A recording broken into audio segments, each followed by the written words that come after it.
સ્ટેન્ડર્ડમાં હતી ત્યારથી મેં સેલ્ફ ડિફેન્સ શીખવાનું ચાલુ કર્યું હતું. તમે કઈ કઈ સ્પર્ધામાં ભાગ લીધો છે અને હાલમાં કેટલા પુરસ્કાર મેળવ્યા છે? જો હું જ્યારે 4th સ્ટેન્ડર્ડમાં હતી ત્યારે કેનકેનમાં મારો ઓલ ઓવર નેશનલ લેવલમાં હું ગઈ હતી અને ગોલ્ડ મેડલ લીધો હતો.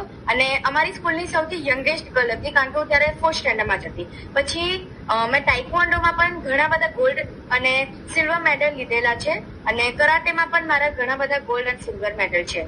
ચેસમાં પણ મારે ગોલ્ડ મેડલ અને સિલ્વર મેડલ આવેલા છે. અને હાલ સેલ્ફ ડિફેન્સની કઈ કઈ એક્ટિવિટી શીખી રહ્યા છો તમે?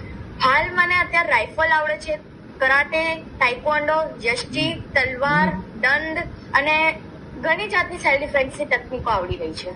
હાલ તમે શિક્ષિકા તરીકે ક્યાં શું શીખવાડી રહ્યા છો એઝ અ ટીચર? તમે એઝ અ ટીચર હું રાઇફલ શીખવાડું છું, નિયુદ્ધ એટલે કે કરાટે શીખવાડું છું, યષ્ટી, દંડ એ બધું શીખવાડું છું. અને આ બધું અમારે વર્ગ હોય છે, દુર્ગાબાઈની એક પર્ટિક્યુલર વર્ગ હોય છે જેમાં 800 થી 900 છોકરીઓ દર વર્ષે આવે છે, એમને હું શીખવાડું છું. અત્યારના પેરેન્ટ્સોને એટલું જ કહેવા માંગીશ કે અત્યારે જે મોબાઈલ્સ આવે છે, મોબાઈલ અને આપણું બોલીવુડ કે ગમે તે મૂવીઝ ને બધું, એના લીધે આપણા જે બાળકો બગડતા જાય છે, એનામાં સંસ્કારો ભૂલતા જાય છે આપણા દિવસે દિવસે. તો મોબાઈલમાં જેમ કે ફેસબુક છે, ઇન્સ્ટા છે, એ બધી એપ્લિકેશનોમાં દિવસોના દિવસો પસાર થઈ જાય એમને ખબર નથી હોતી અને એનાથી એક દુર્ગુણ શરીરમાં આવે, વિકૃતિ માઇન્ડોમાં આવે છે.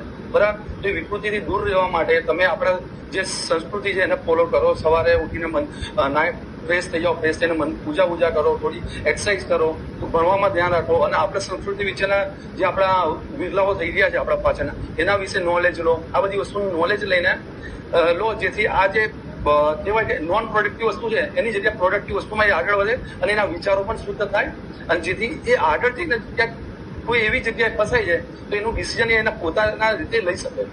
દિશા નાનપણથી કોને એડવાન્સ હતી અને કોઈ પણ વસ્તુ એકવાર આમ બતાવી દે ને તો ફટાફટ કેચઅપ કરી લેતી.